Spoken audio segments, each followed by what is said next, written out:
En La Ventana acontece, que no es poco, un relato personal de la historia, con Nieves con Costrina, Cadena SER. Una pregunta, Nieves. Bueno, buenas tardes, lo primero. Buenas tardes, Carlos. ¿Tú eres muy seguidora del Tour de Francia? Lo seguía, hubo un tiempo en que lo seguí. Claro, es que eso es un clásico del verano, ¿eh? Seas aficionada o no, porque las tardes de Tour, o porque sigues la carrera en la tele, o porque dormitas en el sofá con la tele en marcha, o porque vas en coche y escuchas la narración por la SER de Marquínez y compañía, pero es verdad que Tour y verano son dos conceptos que van unidos. El de este año empezó el sábado, esto sí lo sabes, ¿no? Bueno, pues ahí siguen pedaleando. Bueno, todo esto a qué viene, pues muy fácil. Que Nieves quiere cerrar esta temporada del Acontece, que no es poco, hablando del Gran Tour. Pero esto no tiene nada que ver con las bicicletas. Nada. Pues venga, hala. Esto del Tour al Gran Tour. Sí, pues es que es una historia chula, es curiosa. Qué tiempos aquellos de los siglos XVIII, XIX, en los que viajar era una necesidad para ampliar conocimientos, para abrir la mente. Para abrir el móvil. Sí, para hablar otros idiomas, para aprender a moverte en el mundo, que eso también es viajar, aprender a moverte, conocer otro arte, otra cultura, otra arquitectura y sobre todo quitarse la tontería de encima de que como lo tuyo no hay nada, es que como lo mío, es que como aquí no se come en ninguna parte, tienes que comer otras cosas para que no creas que el potaje de tu pueblo es el mejor del mundo, porque unos miles de kilómetros más para allá hacen unas cosas también muy ricas. Y cuantísima pasta costaba esto, de hacer en aquel siglo XVIII-XIX. Por eso solo podían hacerlo al principio los cayetanos británicos de familias de mucha pasta. Hacer aquello se conoció como el Gran Tour. Ah, mira. Y todo jovencito británico tenía que hacerlo si quería completar su formación. Era un viaje turístico con un poco de diversión, pero sobre todo era un viaje iniciático, de aprendizaje, una especie de Erasmus. Y como empiezan las vacaciones para algunas personas, hagamos turismo del bueno, yo creo, de aquel que se hacía cuando viajar era un arte, para unos cuantos, claro, para unos cuantos. Y ahora que el turismo está al alcance de todos, yo no sé en qué se ha convertido. En otra cosa.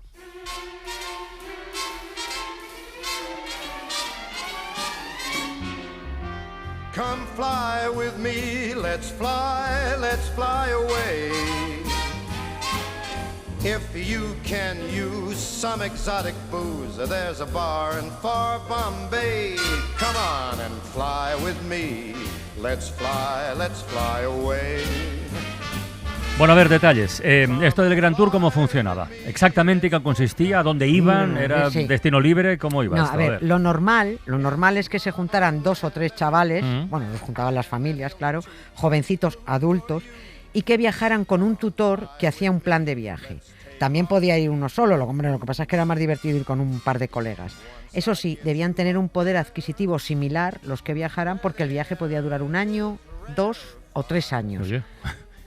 Eso costaba una pasta, ¿no? Imagínate. Vale. Y también era conveniente tener muy buenos contactos con distintas familias europeas, porque no siempre había buenos alojamientos y a los niños no los iban a meter en pensiones ahí de mala muerte. Tenían que alojarse en casas de amigos aristócratas. Bueno, eso ya limita bastante el tema. Lo que te preguntaba antes, ¿había una ruta concreta, una ruta definida o cada uno se hacía la suya? Solía haber una ruta. Había una ruta más o menos definida, pues para no perderse nada de lo importante y con un orden lógico, pero luego también es verdad que podían modificarse.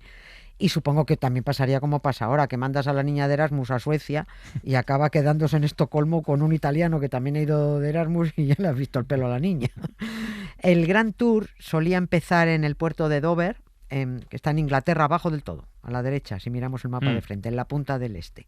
Atravesaban el canal de la Mancha, desembarcaban en Calais y hoy diríamos que allí alquilaban un coche para moverse por Europa. Pero no. En Calais compraban un carruaje, iniciaban la ruta por un par de ciudades francesas, luego pasaban a Ginebra, en Suiza, bajaban hacia el sur francés, pues Lyon, Niza, Aviñón, pasaban a Italia, Génova, Turín, Milán, Venecia, Florencia, Roma era la estrella del viaje, Nápoles, Pompeya, volvían a Francia algunos, otros tiraban hacia Austria y Alemania, los que tenían el viaje más largo, Viena, Innsbruck, Berlín, Múnich, Países Bajos. ¿Dónde hay que firmar?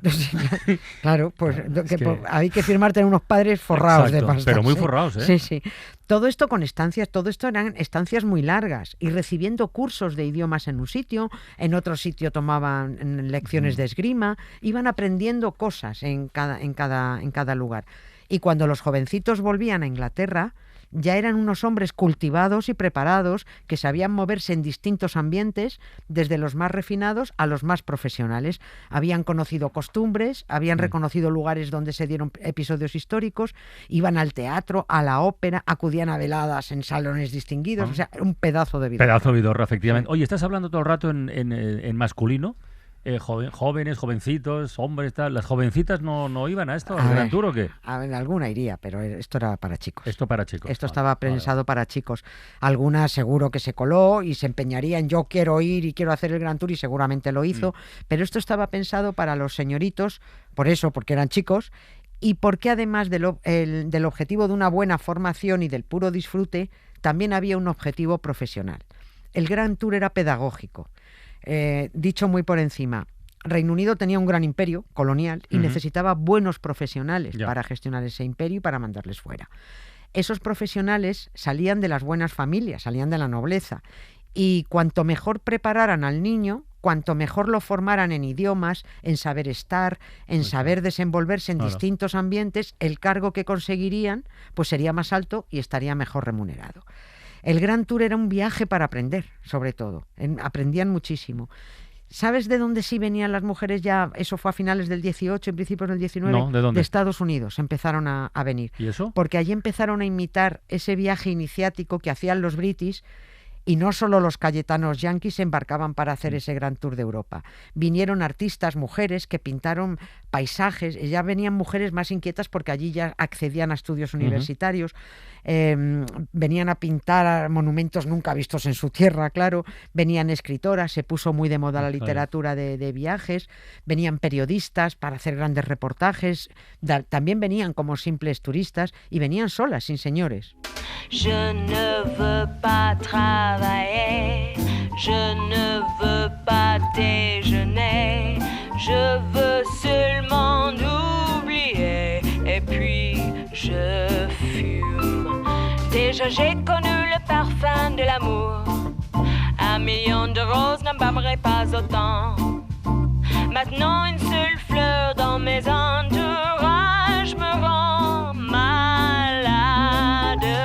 Je ne veux pas travailler, je ne veux pas déjeuner, je veux seulement oublier et puis je fume. Mira que has hecho una ruta larga de esto del Gran Tour, de un montón de lugares, de países, de tal, pero ahí no has citado a España, ni Grecia, ya que se habla tanto de Italia, pero Grecia tampoco. ¿Qué pasa, que no iban esos sitios? Sí, a ver, sí, y fíjate que lo que más admiraban de Grecia y Roma era esa antigüedad clásica. Claro. ¿No? A Grecia iban los más arriesgados y aventureros, pero iban pocos, porque en el siglo XVIII Grecia pertenecía al Imperio Otomano y no era un lugar seguro. Y luego en el siglo XIX fue la lucha por la independencia y no era recomendable ir allí, salvo alguno que se creyó que eso de la guerra era una cosa romántica y de broma, como Lord Byron, que por eso murió allí, en Grecia, diciendo voy a la guerra, voy a ayudar a los griegos. Sí, ¿te crees que esto es una broma? Que era un niño pijín británico. Pues los demás no iban mucho. Y España, pues dicho a las claras, aquí no es que se haya potenciado mucho la cultura. Este país no interesaba porque pese a la inmensa riqueza cultural que podía ofrecer, aquí no se apreciaba, pues mucho menos íbamos a saber atraer a viajeros para que lo apreciaran en aquel siglo XVIII. Y además, a finales del XVIII y principios del XIX ya se había producido la Revolución Francesa. Es decir, aquí se puso un candado para que no pasara ningún influjo extranjero, y entonces no, por aquí no venían. España estaba considerado un país cateto, supersticioso, lleno de curas, incómodo para viajar, malas carreteras, fondas cutres, mala comida. Hasta el siglo siguiente, el XIX, no hubo interés por venir aquí. La ventaja de aquel Gran Tour es que no perdían tiempo en hacerse fotos, poniendo posturitas. Yo es que se ve por todas partes ya no es una foto, es poniendo, sacando el culo, metiendo pecho, es increíble. No se jugaban la vida haciéndose selfies estúpidos. No, eso es el colmo. Sí. En fin. Que si entraban, por ejemplo, al Coliseo de Roma, lo miraban con sus ojos, no grabando con el móvil, pero si eso está en 50.000 sitios grabado, ¿no? Que es que cuando ves a toda esta gente grabando te dan ganas de ponerte a repartir collejas, decir, pero ¿queréis mirar? Pero igual, ojo que antes igualmente querían llevarse de recuerdo lugares donde habían estado y encargaban que les hicieran retratos, pinturas en determinados sitios o junto a algún monumento. Que, por ejemplo, hay una pintura famosa, se ve un jovencito viajero que podía hacerse un retrato en algún paisaje de Roma y que se viera al fondo San Pedro y el castillo de Sant'Angelo. No. Pues luego eso lo colgaba en el salón de su residencia o en el casoplón de los papás y decían, mira, este es cuando el niño estuvo en Roma.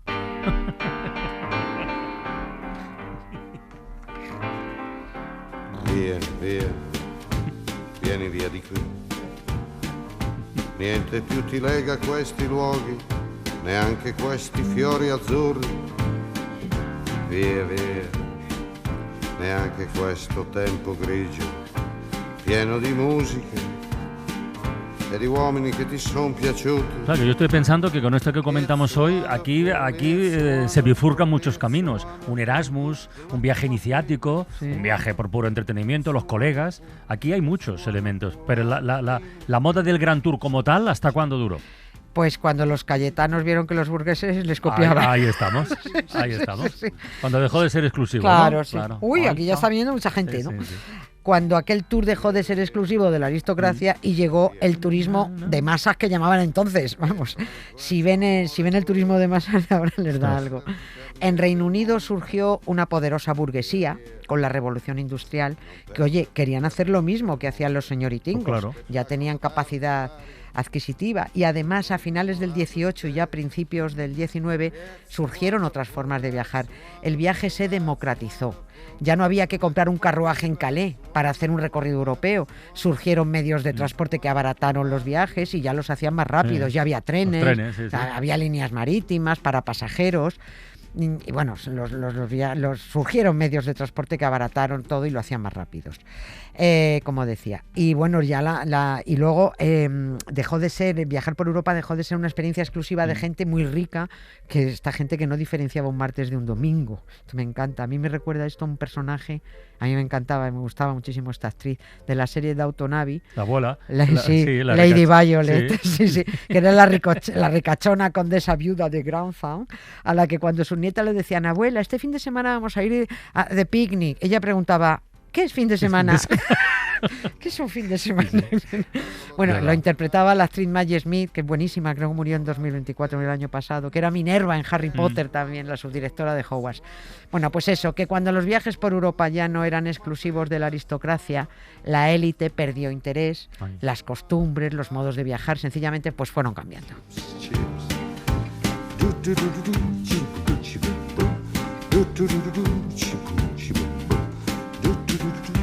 No, pero de alguna forma abrieron camino, ¿eh? O sea, no se le puede llamar turismo a lo del Grand Tour, tal como entendemos el turismo, pero casi, sí, es verdad. Sí, a ver, lo más parecido a hacer turismo ya fue cosa de los burgueses, que viajaban no con ese objetivo únicamente formativo y pedagógico, pero sí viajaban para enriquecerse intelectualmente, por el puro disfrute. Y los viajeros románticos eran los más disfrutones, pues alguno además de disfrutar sufría.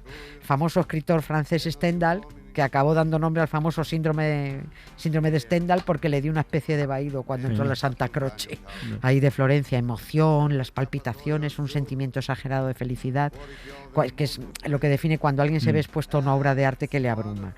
Yo no sé si con el sabio filósofo, yo no sé si con José Carlos habéis hablado alguna vez del empirismo. No, pues no lo recuerdo. Bueno, si lo habéis hecho yo también me lo he perdido. Bueno, pues esto del Grand Tour, de aquel viaje iniciático y pedagógico, tenía mucho que ver con la corriente filosófica empirista, que dice que el origen del conocimiento está en la experiencia. El hombre aprende por lo que le llega a través de los sentidos. Así se forman las ideas, así se adquieren los conocimientos, así se forma el ser humano. Y para eso es necesario viajar con calma, mirando con los ojos, no grabando con la cámara del móvil. En fin, bueno, yo qué sé, que como estábamos a punto de vacaciones, yo qué sé, que cada uno viaje como quiera y allá cada cual, pero que si viajan y no aprenden es tiempo perdido y dinero tirado. Y dirá alguien, ¿y a ti qué te importa cómo viajo yo? Bueno, pues también es verdad. También es verdad. A mí qué me importa. Bueno. Sí, ya veré luego en los periódicos al tonto de turno que se sienta en una silla en un museo y la rompe. Bueno, sí. Sí. ¿Qué O al pasó? bobo que escribe en los muros de una pirámide maya, o a la influencer descerebrada que se cae de un tren en marcha por hacerse un selfie con la melena al viento. Viaje con nosotros si quiere gozar.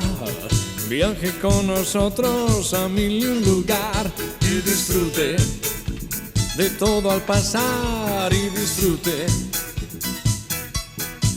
de las hermosas historias que les vamos a contar. No sé yo si los del Gran Tour les hubiera gustado esta banda sonora, pero para viajar en general mola. Y aprender. Si es que con viajar te abre la cabeza. Y es una magnífica manera de cerrar esta nueva temporada de Acontece que no es poco. Nieves, a descansar. Igualmente. Nos reencontramos aquí en La Ventana el 1 de septiembre, lunes. Vale. Vale. Bueno, tú harás otras cosas en verano, que yo lo sé, pero tú y yo nos reencontramos el 1 de septiembre, lunes. O otro día. Venga, hasta luego. Un beso. Chao. Y en sus brazos los dragones se arrojarán, serán suyos.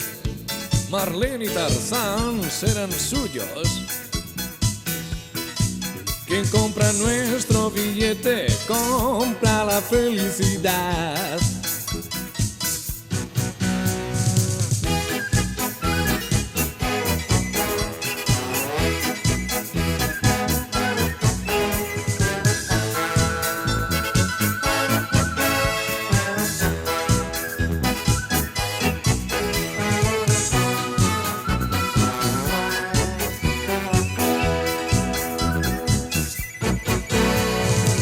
Nosotros viaja el sueño y la novedad, la alegría, la sorpresa y el carnaval. Todos juntos, iremos allá, todos juntos. Quien compra nuestro billete, compra la felicidad. Viaje con nosotros si quiere gozar. Viaje con nosotros a mil lugar y disfrute de todo al pasar y disfrute de las hermosas historias que les vamos a contar. Todos juntos. Da, da, da, da.